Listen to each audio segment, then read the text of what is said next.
Hello बच्चों, हम आए हैं अपनी नई वीडियो के साथ जिसमें हम आज पढ़ेंगे अपना next part of the cell chapter, है ना।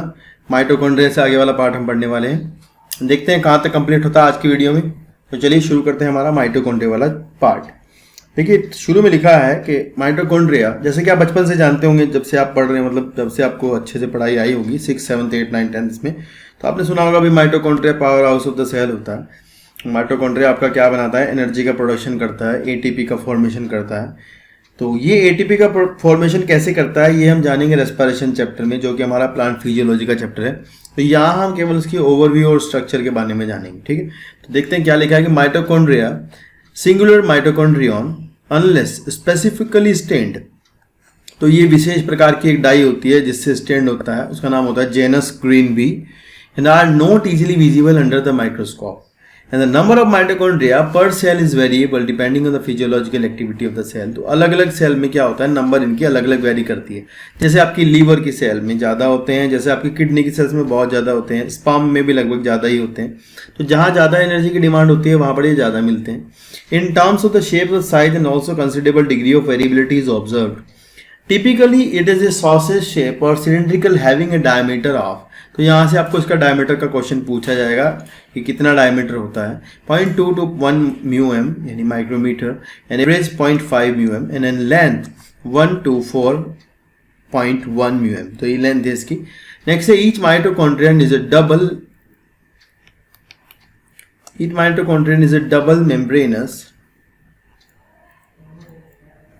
Membrane bound structure. तो हर एक माइटोकॉन्ड्रिया जो होता है आपका डबल मेम्ब्रेन बाउंड स्ट्रक्चर होता है। तो एक बार इसकी स्ट्रक्चर हम देख लेते हैं। देखिए स्ट्रक्चर में इसकी क्या होगा कि भाई ये बाहर की मेम्ब्रेन होगी, इसकी एक आउटर मेम्ब्रेन है, ठीक। आउटर मेम्ब्रेन के अंदर एक इनर मेम्ब्रेन है। इनर मेम्ब्रेन अंदर की तरफ इस तरह से कुछ मुड़ती है और कुछ फिंगर लाइक प्रोजेक्शंस बनाती है। उन फिंगर लाइक प्रोजेक्शंस को जो ये अंदर की तरफ बना रही होती है उनको हम बोलते हैं क्रिस्टी, ठीक है। तो क्रिस्टी ज़्यादा कुछ नहीं है, they are just infolds of the inner mitochondrial membrane. ये अंदर की तरफ मुड़ के जो बनाया है इसको क्या बोलते हैं? क्रिस्टी, ठीक है, क्रिस्टे है। इसके अंदर जो भरा हुआ है वो है मैट्रिक्स, ठीक है। और यहाँ पर इसके अंदर इसका एक डीएनए मिलता है जो कि सिंगल डीएनए होता है, डबल स्टैंडर्ड होता है, सर्कुलर होता है। राइबोसोम्स इसके अंदर आपको मिल जाएंगे जो कि प्रोटीन बनाने का काम करते हैं। ध्यान रखना इनके जो राइबोसोम्स होते हैं वो 70S होते हैं, यानी 55S से लेकर के 70S तक के होते हैं, ठीक है। और इसके अंदर आपको जो इनकी जो क्रिस्टी है इसके अंदर आपको क्या मिलने वाले हैं? Respiratory enzymes. क्या मिलेंगे? रेस्पिरेटरी एंजाइम्स, ठीक है। तो रेस्पिरेटरी एंजाइम्स का काम होता है क्या? तो ये रेस्पिरेटरी एंजाइम्स इसके अंदर चेन के अंदर भरे होते हैं। आगे हम देखते हैं क्या लिखा हुआ है यहाँ पर। यहाँ लिखा है with the outer membrane and the inner membrane dividing it's lumen distinctly into 2 aqueous compartments. 2 compartment में बांट देती है इसकी मेम्ब्रेन। एक तो ये बाहर वाला जो कि मेम्ब्रेन से बीच, दोनों मेम्ब्रेन के बीच का पार्ट है ये, और एक अंदर वाला मैट्रिक्स वाला पार्ट जिसमें क्या भरा हुआ है? मैट्रिक्स। लिखा है कि the inner compartment is filled with dense homogeneous substances called as matrix. और मैट्रिक्स के अंदर आपको हम बताएंगे कि मैट्रिक्स के अंदर इसमें रेस्पिरेशन की जो साइकिल होती है, क्रेब्स साइकिल, वो चलती होती है। अभी हम आपको बता देते हैं। The outer membrane form the continuous limiting boundary of the organelle. The inner membrane form A number of infoldings. तो हमने बता दिया कि अंदर की तरफ मुड़ करके क्या बनाते हैं? क्रिस्टी बनाते हैं towards the matrix. And the cristae increases the surface area. Cristae क्या बढ़ा देती है? सरफेस एरिया को इंक्रीज कर देती है। And the 2 membrane have their own specific enzymes. तो यार ये थोड़ा इंपॉर्टेंट नीट में आने वाला क्वेश्चन है कि दोनों मेम्ब्रेन का अपना एंजाइम्स होते हैं। जब ध्यान रखना, आप जब क्वेश्चन करोगे तो आपको लगेगा कि नहीं भाई अंदर वाली मेम्ब्रेन में ही रेस्पिरेटरी एंजाइम्स होते हैं, बाहर वाली का आपको दिमाग में भी नहीं आएगा और आपके टीचर भी बताएंगे नहीं शायद से ना। तो थोड़ा ध्यान रखना, बाहर भी इसमें ऑक्सीडेशन वाले एंजाइम्स होते हैं। आपकी जो बाहर की मेम्ब्रेन होती है इसके अंदर भी ऑक्सीडेशन के एंजाइम्स मिलते हैं। फिर लिखा है कि एंड लिखा है associated with the mitochondrial function. Mitochondria are the site of aerobic respiration. तो माइटोकॉन्ड्रिया जो है आपका वो एरोबिक रेस्पिरेशन की साइट है, जिसमें आप क्या देख सकते हैं? रेस्पिरेशन होता है। थोड़ा सा डिस्कस कर लेंगे, अभी बताएंगे। They produce cellular energy in the form of the ATP बनाते हैं, and hence they are called as the powerhouse of the cell. तो ये powerhouse of the cell कहलाते हैं क्योंकि क्या बनाते हैं? एनर्जी बनाते हैं। लिखा है the matrix also possess a single. यार ये यहाँ से मेडिकल क्वेश्चन पूछ लेगा। सिंगल का मतलब होता है एक, सर्कुलर का मतलब सर्कुलर, डीएनए मतलब डीएनए। ये ध्यान रखना, एक सर्कुलर डीएनए होता है। अब यार ये ध्यान रखना कि आप कहोगे कि वो डबल स्टैंडर्ड है कि नहीं है, तो भाई ये बिल्कुल ही डबल स्टैंडर्ड होता है, ध्यान रखना। Single double standard circular DNA molecule है इसका आंसर। लिखा फ्यू आरएनए मॉलिक्यूल्स, कुछ आरएनए मॉलिक्यूल्स भी देखने को मिलते हैं। राइबोसोम 70s होते हैं, तो आपको अगर मैमल्स में देखोगे तो मैमल्स में आपको 55s भी देखने को मिल जाएंगे।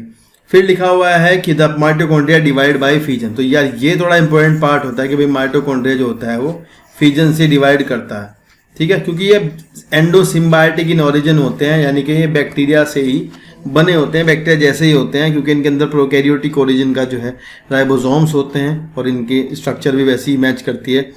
तो ये भी है कि शुरुआत में पहले समुद्र के अंदर मतलब जहाँ भी बना होगा, मतलब बाहर बने थे, बाद में यूकैरियोटिक सेल के अंदर चले जाते हैं, एंडोसिम्बायोसिस हो जाती है, ठीक है ना। इनके पास अपने राइबोसोम्स भी होते हैं, तो इसलिए अपन इनको क्या बोलते हैं कि भाई ये जो होते हैं सेमी ऑटोनोमस सेल ऑर्गेनाली हैं। ये क्वेश्चन आपसे पूछ लेंगे कि भाई कैसी ऑर्गेनाली हैं, सेमी ऑटोनोमस। सेमी ऑटोनोमस होने का मतलब ये है कि ये आधा जीन्स तो इनके पास खुद के होते हैं, इनके पास खुद का डीएनए होता है, तो कुछ जीन्स तो इसके खुद के होते हैं, बाकी का जो काम है न्यूक्लियस के डीएनए से भी करवा लेता है अपना काम, ठीक है। फिर रेस्पिरेशन की अगर बात करते हैं तो जैसे अगर हम कहें कि भाई ये माइटोकॉन्ड्रिया है हमारा और यहाँ पर, ठीक है, तो माइटोकॉन्ड्रिया के अंदर मतलब क्या है, वही है क्रिस्टी है, तो बार बार नहीं बनाएंगे हम, इधर भी क्रिस्टी है, यहाँ यहाँ यहाँ ऐसे ऐसे। तो फिर क्या होता है कि बाहर अगर आपने ग्लूकोज खाया होता है ना, तो रेस्पिरेशन के टाइम पर जो आपकी सेल्स होती हैं उनमें क्या होता है कि आपने कार्बोहाइड्रेट लिया होता है ग्लूकोज, तो ग्लूकोज जो है आपका साइटोप्लाज्म में टूट जाता है, पायरुविक एसिड बना देता है। क्या बनाता है? Pyruvic acid. तो फिर ये पायरुविक एसिड यहाँ से अगर ऑक्सीजन की प्रेजेंट होती है ना, हम रेस्पिरेशन में पढ़ेंगे ये बात, ऑक्सीजन की प्रेजेंस में पायरुविक एसिड जाता है अंदर, और अंदर जा करके यहाँ पहले से एक साइकिल चल रही होती है इसके मैट्रिक्स के अंदर, उस साइकिल को अपन कहते हैं क्रेब्स साइकिल। तो सवाल आता है कि भाई क्रेब्स साइकिल कहाँ चलती है? क्रेब्स साइकिल मैट्रिक्स और तो माइटोकॉन्ड्रिया में चलती है। फिर इसके अंदर से ऑक्सीडेशन होता है, क्योंकि पूरा टाइम जो रेस्पिरेशन है ना वो ऑक्सीडेशन का प्रोसेस है। यहाँ भी क्या हो रहा होता है? ऑक्सीडेशन ही हो रहा होता है। अंदर जाके भी क्या होगा? ऑक्सीडेशन ही होगा। ऑक्सीडेशन है, क्रैब साइकिल भी पूरा ऑक्सीडेशन है। तो इसमें क्या होता है? ऑक्सीडेशन में ऑक्सीडेशन में क्या निकलता है? यहाँ से कुछ ऐसे NADH2 निकलता है, ऐसा समझिए अभी तो ना इतना कि इसमें हाइड्रोजन है, तो ऑक्सीडेशन के बाद हाइड्रोजन निकलेगी, वो हाइड्रोजन जो है वो यहाँ इनके पास पहुँच जाती है। फाइनली ये फर्दर ऑक्सीडेशन के लिए क्रिस्टी के पास जाती है, और क्रिस्टी के अंदर हमारे बहुत सारे ऑक्सीडेटिव एंजाइम्स होते हैं। फर्दर वो इनको ऑक्सीडेशन करते हैं, और जो एनर्जी निकलती है वो यहाँ पर ATP की फॉर्म में ATP बनाने में काम आती है। बाद में जो हाइड्रोजन होती है ये ऑक्सीजन को मिल जाएगी और उसका वाटर बन के बाहर निकाल दिया जाता है। तो पूरा रेस्पिरेशन का जो प्रोसेस होता है उसमें कुछ इवेंट्स होते हैं, जैसे ग्लाइकोलाइसिस, तो ये साइटोप्लाज्म में चलती है, क्रेब साइकिल चलता है मैट्रिक्स और माइटोकॉन्ड्रिया में। इसके अंदर अगर हम क्रिस्टी का सवाल आ जाए कि क्रिस्टी के अंदर क्या चलता है, तो क्रिस्टी के अंदर इलेक्ट्रॉन ट्रांसपोर्ट सिस्टम चलता है। ये बात थोड़ा ध्यान रखना, ठीक है। ये कुछ क्वेश्चन है यहाँ से बन जाते हैं। नेक्स्ट है ओके, ये क्वेश्चन थोड़ा ध्यान रखना कि भाई माइटोकॉन्ड्रिया जो है फ्यूजन से डिवाइड करते हैं। इंपॉर्टेंट सवाल है, बहुत ज़्यादा मेडिकल में आ जाता है यहाँ से कि किससे डिवाइड करते हैं। Got it? नेक्स्ट देखते हैं। नेक्स्ट है हमारा प्लास्टिड्स। तो प्लास्टिड क्या है? प्लास्टिड भी इसी तरह एक डबल मेम्ब्रेनस सेल ऑर्गेनाली है, जो कि जैसे सेल की जो कलर्स होते हैं वो कलर प्रोवाइड कराते हैं, क्योंकि इनके अंदर क्या होते हैं? पिगमेंट्स होते हैं। तो जैसा हम देखते हैं, पढ़ लेते हैं क्या लिखा हुआ है कि plastid are found in all plant cell and euglenoids, जो यूग्लिना में मिलते हैं। यूग्लिना आपके प्रोटिस्टा में आते हैं, फिर भी यूग्लिनॉइड्स में मिलते हैं। And these are easily observe under the microscope as they are large and they bear some specific pigments. इनके अंदर स्पेसिफिक पिगमेंट्स होते हैं विच प्रोवाइड द कलर, तो जो इनको क्या देते हैं? कलर्स देते हैं।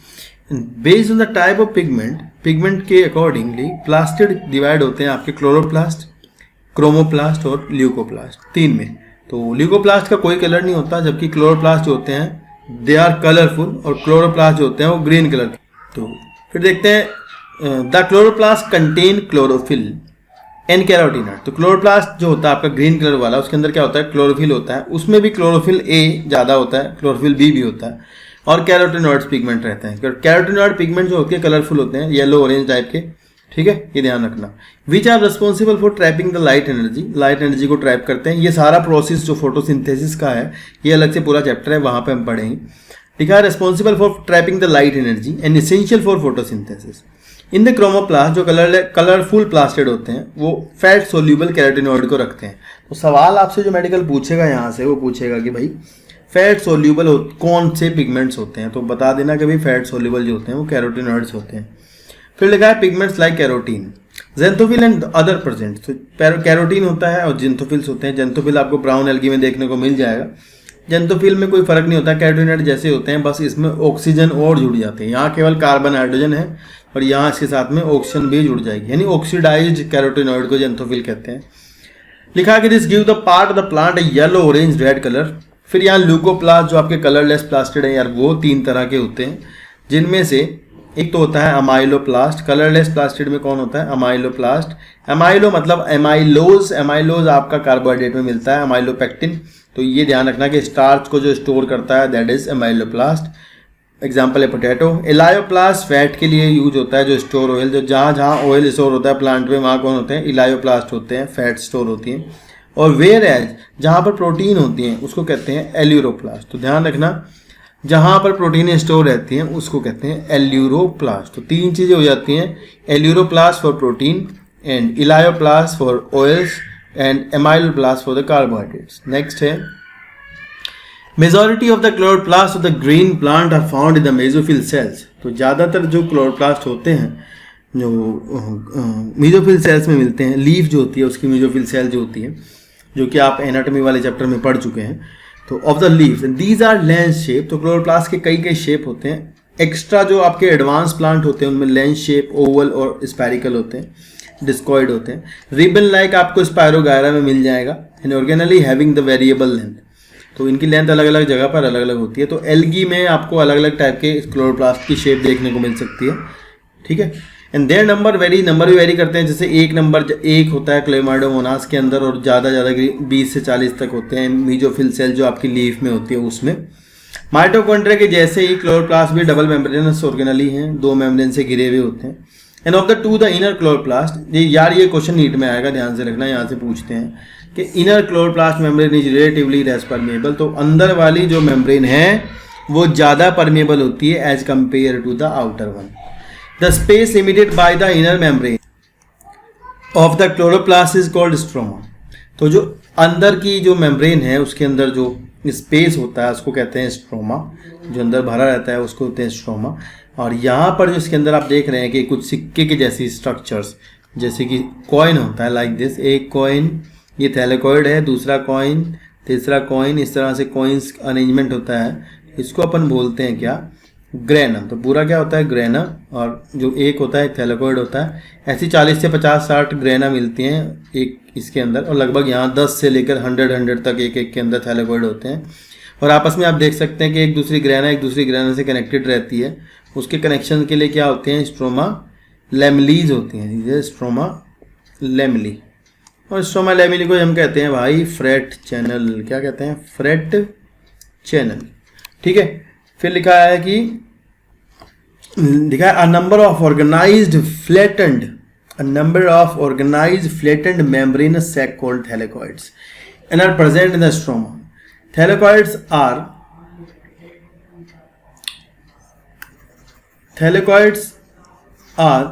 Arrange in stack like piles coin called the grana. ठीक है, एक दूसरे के ऊपर रखी रहती हैं, जैसे कि कॉइन्स रख देते हैं, तो उसको क्या बनाती है? ग्रेना बनाती है, सिंगुलर ग्रेनम होता है। In addition there are flat membranous tubules called stroma lamellae. बीच बीच में जो कनेक्शन बनाती हैं, कनेक्टिंग होती हैं, उनको बोलते हैं स्ट्रोमा लेमिली या flat channel. And the membrane of the thylakoid enclose a space called the lumen. तो थैलेकॉइड की मेम्ब्रेन के अंदर जो पार्ट होता है, जो स्पेस होता है, that is called the lumen.